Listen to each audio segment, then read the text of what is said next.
चलिए dear learners start करते हैं। आगे के कुछ इडियम्स डिस्कशन कंटिन्यू करते हैं, सीखेंगे कुछ और idioms. Order of the day, वो लेटर ओ तक पहुंच गए थे, आगे बढ़ते हैं। कह रहा है order of the day. Day का ऑर्डर मतलब जो इस समय चलन में है उसको हम बोलते हैं ऑर्डर ऑफ द डे। मतलब जो चीज फैशन में है, जो चीज ट्रेंड में है, तो उसको बोल सकते हो इन फैशन, या इसी को बोलते हो ट्रेंडी, TRENDY, ट्रेंडी। और इसी को कह सकते हो आप VOGUE, वो चलन में है। और इसी का अपोजिट हो जाता है आपका ऑब्सोलीट, ये आप कह सकते हो ऑब्सोलीट। ऑब्सोलीट का मतलब क्या होता है? या फिर इसी को कह सकते हो आउट ऑफ डेट, जो चलन में नहीं है, आउटडेटेड है, या फिर इसी को आउटडेटेड कह सकते हैं आप। आउटडेटेड मीनिंग क्या हो गया? इन सभी का मीनिंग हो गया अप्रचलित, अप्रचलित ये कह सकते हो। तो क्या कह रहा है? It is difficult to get any work done without the bribery because bribery is the order of the day. अब आजकल तो बहुत फैशन में है कि हर जगह ब्राइबरी चल रही है, तो ब्राइबरी क्या है? ऑर्डर ऑफ द डे है, मतलब ट्रेंड में है। Another one on the score of, जैसे आप ये कह सकते हो कि इस समय का जो मतलब सोसाइटी है वो कैसी है, सोशल मीडिया का ज़माना है, तो वो ऑर्डर ऑफ द डे है। कोई बात पहले लोगों तक नहीं पहुंच पाती थी, लेकिन अब कुछ ही सेकंडों में, कुछ ही मिनटों में, कुछ ही घंटों में सबके पास वो खबर होती है, वो न्यूज होती है। ऑन द स्कोर ऑफ, अगला जो एडियम है इसका मीनिंग क्या है? ऑन द ग्राउंड ऑफ है। He was debarred from appearing in the examination, उसको एग्जामिनेशन से डिबार कर दिया गया, बाहर कर दिया गया। On the score of discipline, on the score किस वजह से? डिसिप्लिन की वजह से। तो ऑन द स्कोर ऑफ का मतलब होता है जिस वजह से। जैसे स्कोर होता है कौड़ी, एक पहले का प्रीवियस टर्म है, अगर आप जानते होंगे तो ठीक है। जैसे डजन चलता है वैसे स्कोर चलता था। तो स्कोर के पैटर्न पे, स्कोर के आप कह सकते हो बेसिस पर, तो वैसे है ऑन द ग्राउंड्स ऑफ, है ना। तो किस के मद्देनजर, जैसे इस व्यक्ति को क्या किया गया? बाहर कर दिया गया एग्जामिनेशन में अपीयर होने से। किस वजह से? डिसिप्लिन की वजह से। Another one on that score, ठीक है। ऑन दैट स्कोर का मतलब होता है फॉर द रीजन, इसका मीनिंग है for the reason. You need not worry on that score, तुम्हें उस चीज की चिंता करने की परवाह नहीं है। Another one over and above, over and above, over हो गया है या बहुत ज्यादा हो गया है, उसके अतिरिक्त आप कह सकते हो। तो ओवर हो गया है, एबव हो गया है, ठीक है। मतलब कोई चीज जो ज्यादा है, एक्स्ट्रा है, उसको छोड़ करके आप कह सकते हो। तो मोर ओवर या besides. I shall lend you books over and above what I have promised to give you in cash, है ना। तो किस शर्त पर मैं तुम्हें बुक्स दूंगा वो बताना चाह रहा है। Another one out and out, ये पीछे पढ़ चुके हैं, इसका मीनिंग होता है कंप्लीटली, पूरी तरीके से। आउट एंड आउट का मीनिंग होता है कंप्लीटली। जैसे एक और टर्म आपने पढ़ा था जिसका मीनिंग था कंप्लीटली, अब बताइएगा वो कौन सा था। Shri Bhagat Singh was a patriot out and out, out and out का मतलब कंप्लीटली, पूरी तरीके से वो एक पैट्रियट है। Of and on, of and on का मतलब कि इसका मतलब कभी आप जैसे मान लिया आप क्लास कर रहे हैं, तो मान लीजिए यही वो कैप के जो सेशंस हैं ये आप अटेंड कर रहे हैं, तो आप किसी दिन आते हैं, किसी दिन अटेंड करते हैं, किसी दिन नहीं अटेंड करते हैं। तो आप कैसे अटेंड कर रहे हैं? ऑफ एंड ऑन, है ना। तो आपने मंडे को अटेंड कर लिया, ट्यूसडे को नहीं अटेंड किया, वेडनेसडे को अटेंड कर दिया, फिर नहीं किया। तो मतलब कोई फिक्स पैटर्न नहीं है। तो ऑफ एंड ऑन का मतलब इरेगुलर तरीके से। नाउ एंड देन कह सकते हो। फ्यू एंड फॉर बिटवीन, ये भी आप कह सकते हो, फ्यू एंड फॉर बिटवीन, कभी कभार, फॉर बिटवीन, है ना। वेरी रेयरली आप ये कह सकते हो, है। जैसे आपने कहा था बाय फिट्स एंड स्टार्ट्स, एक और ईडियम आपको याद दिलाता हूँ, ये आपने पढ़ा था बाय फिट्स एंड स्टार्ट्स।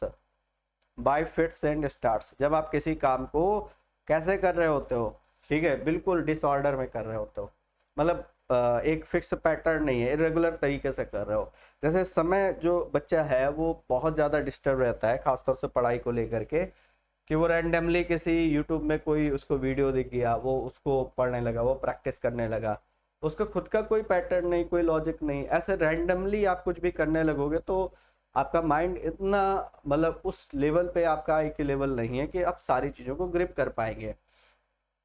जब आप एक फिक्स पैटर्न पर चीज़ों को सेव करते हैं, एक सीक्वेंस में सेव करते हैं, जैसे आपने किसी चीज़ को पढ़ा बहुत अच्छे से, फिर उसकी प्रैक्टिस की, तो वो आपको ज़्यादा बेनिफिट करेगा रादर देन आप कुछ भी कहीं से कैसे भी स्टोर कर ले रहे हैं। और आज के समय में इंफॉर्मेशन की कमी नहीं है, इसलिए बहुत ज़रूरी है कि आपको क्या सेव करना है, कितना सेव करना है और कब सेव करना है, ये बहुत मैटर करता है। तो since she is over busy, क्योंकि वो बहुत ज़्यादा बिजी है these days, she visits me off and on, तो वो मेरे पास बहुत ही कम विजिट करने आती है। वंस अचील्स हील्स, इसका मीनिंग क्या होता है?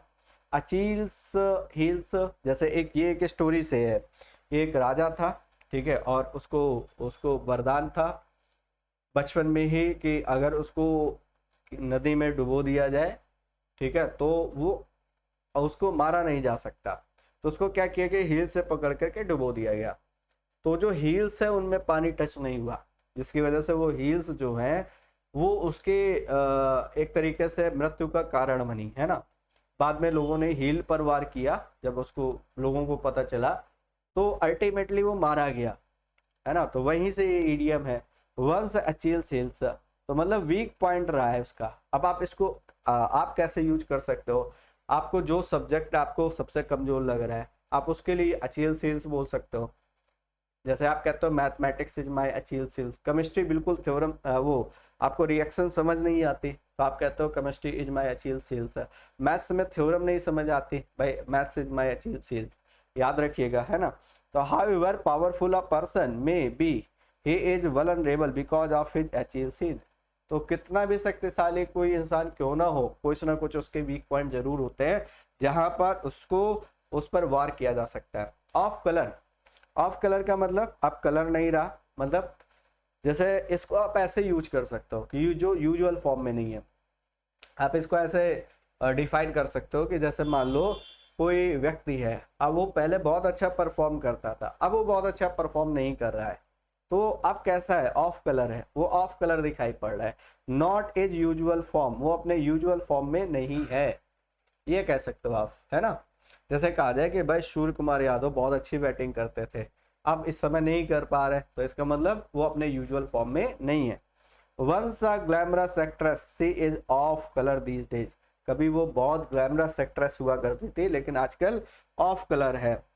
Odds and events, odds and ends, अगला जो एडियम है आपका वो है ऑड्स एंड एंड्स। तो ऑड्स का मतलब क्या होता है, या इसको एट ऑड्स भी कह सकते हो, या इसको आप ये कह सकते हो एट 6 एंड 7, एक ईडियम आपका ये बन जाता है एट 6 एंड 7, एट 6 एंड 7, एक ईडियम आपका ये बन जाता है।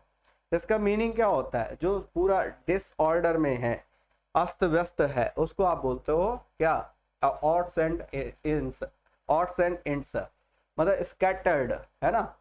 एट 6 एंड 7 ये पीछे आप पढ़ चुके हो। तो कह रहा था thief made away with odds and ends lying about the drawing room, तो सारा कुछ इधर उधर करके भाग गया। Off the hook, off the hook का मतलब क्या है, तो इसको देखो, जैसे अभी आपने कहा था आउट ऑफ वुड्स, तो अवे फ्रॉम डेंजर, है ना, फ्री फ्रॉम डेंजर, ठीक है, खतरे से दूर है। तो उसी तरीके ऑफ द हुक, हुक जैसे जैसे ये आप देखते हो कि मछली पकड़ने की जो रॉड होती है, वो कुछ ऐसे हुक करने वाली है, यहाँ पर क्या करते हैं, कांटा वगैरह लगा होता है जहाँ से फिश को पकड़ा जाता है ना। तो अगर वो हुक में आ गई मछली, ठीक है, तो ट्रबल में आ गई, है ना। लेकिन अगर नहीं आई, ऑफ द हुक है, ऑफ द हुक का मतलब वो हुक में नहीं फंसी, तो इसका मतलब क्या है, आउट ऑफ ट्रबल है। तो he is not at of the book because income tax department is making a thorough inquiry into his financial status.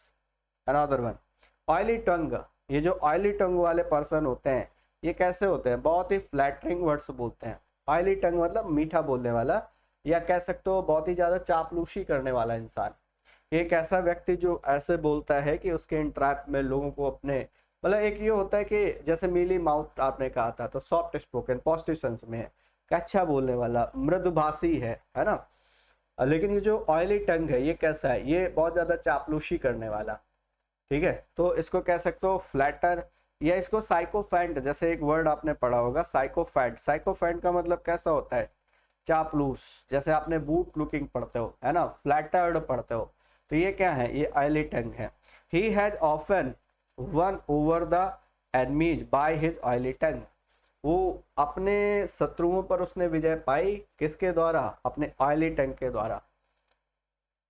On the horns of dilemma, dilemma मतलब जानते हो, दुविधा है ना, कोई व्यक्ति दुविधा में है मतलब इन फिक्स है, मतलब वो कंफ्यूज है। जैसे इसके बहुत सारे इडियम आपने पढ़े, अंडर अ क्लाउड आपने पढ़ा, इन फिक्स पढ़ा आपने है ना, इन अ टाइट कॉर्नर में भी कह सकते हो है ना, और on the horns of dilemma at sea आपने पढ़ा था। तो वही in fix, he is on the horns of dilemma in the matter of his marriage, वो अपनी मैरिज को लेकर के बहुत ज्यादा कैसा है, कंफ्यूजन में है। जैसे अब अक्सर आप अपने फ्रेंड्स की सिचुएशन देखिए, देखो कि जब आप मुसीबत में नहीं होते हो, आप समस्या में नहीं होते हो, तो आप एक अच्छे सलाहकार होते हो। लेकिन जब आप मुसीबत, जैसे मान लो आपका मित्र मुसीबत में, आप बहुत अच्छी सलाह दे रहे होगे उसको, ऐसा है वैसा है ये है वो है, लेकिन जब वही मुसीबत आप पर आ गई, अब आपको नहीं समझ आ रहा है ना, अब वो बहुत बड़ा सलाहकार बन जाएगा। Another one, once cup of tea, तो भाई किसी को चाय बहुत पसंद है, वो लाइक करता है चाय को है ना, तो ये क्या है, टू वंस लाइकिंग, ठीक है, उसकी लाइकिंग है। टी का मतलब लाइकिंग, समवंस लाइकिंग है ना, मान लो टी किसी को बहुत ज्यादा पसंद है, इसका मतलब वो उस चीज को बहुत ज्यादा लाइक कर रहा है। तो वंस टी मतलब वंस लाइकिंग। जैसे आप इसको ऐसे यूज कर सकते हो कि जैसे मान लो आपको पॉलिटिक्स में बड़ा इंटरेस्ट है, तो आप कहोगे politics is my cup of T, है ना, पॉलिटिक्स में बिल्कुल इंटरेस्ट नहीं है, politics is not my cup of tea. तो इसको वाइस वर्सा यूज कर सकते हो। जैसे किसी को गेम में बहुत इंटरेस्ट है, किसी को क्रिकेट में बहुत इंटरेस्ट है ना, तो वो उस तरीके से आप सेंटेंस मेकिंग कर सकते हो, वो उसकी लाइकिंग है, वो उसकी ही वो कह सकते हो वो उसकी टी है ना, टी मतलब लाइकिंग, ये कह सकते हो। Teaching is not my cup of T, ऐसे मैं अपने लिए तो ये स्टेटमेंट नहीं बोलूंगा teaching is not my cup of T, मैं इसको बोलूंगा teaching is my cup of T, मुझे बहुत पसंद है। दो ही चीजें तो बहुत ज्यादा पसंद है, एक टीचिंग है, एक चाय टी है ना। और टी के लिए बड़ी इंटरेस्टिंग बात है कि एक बच्चा है वो बहुत इंग्लिश सीखने की कोशिश कर रहा है लेकिन सीख नहीं पा रहा है। वो कहते हैं पता नहीं क्या गुड़ गोबर है, जब टी केवल टी से काम चल जा रहा है तो ये ई ए लगाने की क्या जरूरत है। बात भी सही है, लॉजिकल बात है। आइए आउट ऑफ द शॉर्ट्स, ठीक है, ठीक ना होना, अनवेल होना, टू बी अनवेल, ठीक है, तो आउट ऑफ शॉर्ट्स मतलब अनवेल। अब इसको डायरेक्ट लर्न कर लो, वैसे ये पूछा नहीं जाता है, इंपॉर्टेंट नहीं है। Sovan had been out of sorts the whole day and could not do his office work properly, तो बिल्कुल डिस्टर्ब रहा, अनवेल अनहेल्थी रहा, इस वजह से काम नहीं कर पाया। ऑन इट्स लास्ट लेग, अंतिम पड़ाव में, जैसे कोई कंपनी जो है वो बैंकरप्ट हो गई है ना, तो वो क्या है, बिल्कुल अपने लास्ट लेग्स में है, मतलब किसी भी समय उसको द एंड हो सकता है। तो लास्ट लेग्स का मतलब अबाउट टू कोलैप्स, कोलैप्स होने वाली है। In many section of Indian society system of child marriage is on it's last leg, जैसे ये कोविड के समय आप कह सकते हो कि बहुत सारे लोगों की जॉब चली गई है। अनदर वन, और आज के लास्ट इडियम है on the carpet. On the carpet, कोई चीज कारपेट में है मतलब टू बी अंडर कंसिडरेशन, उस वो विचाराधीन है, उस पर विचार, ठीक है, किया जा रहा है। What is the age on the carpet this days is in the newspaper, क्या है न्यूज़पेपर में क्या चल रहा है, कौन सी किस मुद्दे पर बात चल रही है, कौन सी बात कारपेट पर है, ऑन द कारपेट है, ये कह सकते हो। जैसे आपने मूड पॉइंट पढ़ा, जैसे आपने बर्निंग क्वेश्चन पढ़ा, वैसे है ऑन द कारपेट, ठीक है। तो लर्न रखिए गए सारे इडियम्स, बाकी साथी हम लोग मिलेंगे एक नए सेशन में। और बाकी जो भी भाई बंधु टेलीग्राम से नहीं जुड़े, टेलीग्राम से जुड़ जाए। टेलीग्राम पे आपको रेगुलर बेसिस पर क्विजेज मिल रहे हैं और लगातार आपको सेशंस के लिंक मिलते जा रहे हैं, तो आप वहां पर जरूर जुड़ जाइए। इंग्लिश विद पुष्पेंद्र नाम से टेलीग्राम चैनल है। चलिए साथी, आज के लिए फिलहाल इतना ही। जय हिंद, थैंक यू।